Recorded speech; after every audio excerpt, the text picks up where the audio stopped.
Hello everybody ladies and gentlemen, tugiye kwigarukira rero ku muhanzi Iyampano.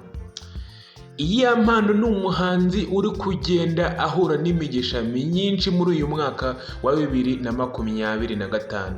Iyampano ni umuhanzi witangarije we ubwe ku giti cye ko umwaka wa 2025 ukomeje kumutungura. Ni nyuma rero yuko performance mu gitaramo cyabaye ku itariki ya mbere z'ukwa mbere 2025 ni igitaramo cya Taiga cyangwa cya The Ben. Uyu muhanzi Iyampano nyuma y'icyo gitaramo dore ko ya performance neza cyane, abantu benshi birabanezeza, benshi birabashimisha cyane.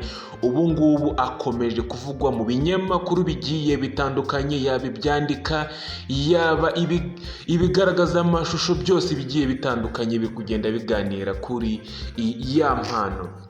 Nyuma yo gukora indirimbo nyinshi cyane mwakunze, nyuma yo kugenda anyura mu bitangazamakuru dore ko no kuri RTV cyangwa se televiziyo Rwanda naho yahanyuze ari kugenda asangiza abakunzi be uburyo ki ari kugenda amera yishimira umwaka wa 2025.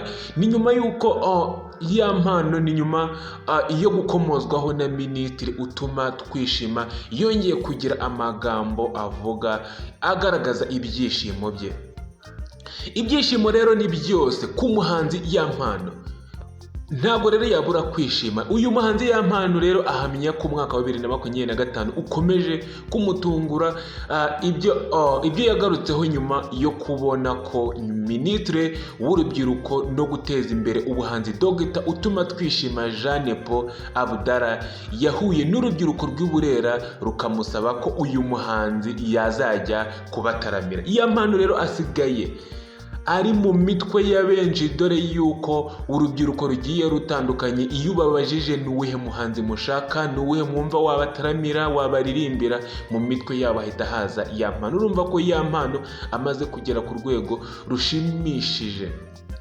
Ibi Iyampano rero yabigarutseho mu kiganiro yagiranye n'ibinyamakuru bigiye bitandukanye nyuma yo kubona ubwo butumwa bwa Minisitiri Utuma Twishima. Mu minsi ishize Minisitiri Utuma Twishima abinyujije ku rukuta rwe rwa X yagaragaje ko yahuye n'urubyiruko rw'i Burera bamubwira ko nubwo bafite akazi kenshi ariko bakumbuye ibitaramo bigiye bitandukanye. Abajije umuhanzi bifuza kubona bamubwira ko ari Iyampano, aho ibi yabitangaje agira ati ngo nubwo bafite akazi kenshi, urubyiruko rw'i Burera cyane abo twasanze mu Rugarama bifuza igitaramo. Ni none se murashaka nde? Bati turashaka nde? Turashaka umuhanzi Iyampano akadususurutsa. Urumva ko nyine niwe muhanzi bari kwifuza muri uyu mwaka wa 2025. Abamwegereye rero yahikomeje agira ati abamwegereye mumubwire ko urubyiruko rw'i Burera rumushaka. Minisitiri Utuma Twishima yijeje Iyampano ko nka minisitiri biteguye kumufasha gukora iki gitaramo agataramira urubyiruko rw'i Burera nk'uko bamwifuje ko yabataramira. Iyampano rero yavuze ko nyuma yo kubona ubutumwa bwa Minisitiri Utuma Twishima yasanze umwaka wa 2025 ukomeje kumutungura cyane, aho yagize ati urebye uko nawutangiye umwaka wa 2025 ukareba ibiri kugenda bimbaho nkomeje gutungurwa bikomeye cyane. Ibaze Iyampano kuba uyu munsi minisitiri ari kumvugaho. Birashoboka ko waba utazi urugendo rwanjye uhereye ku hantu navuye njye kugeza ubu ndumva nyuzwe.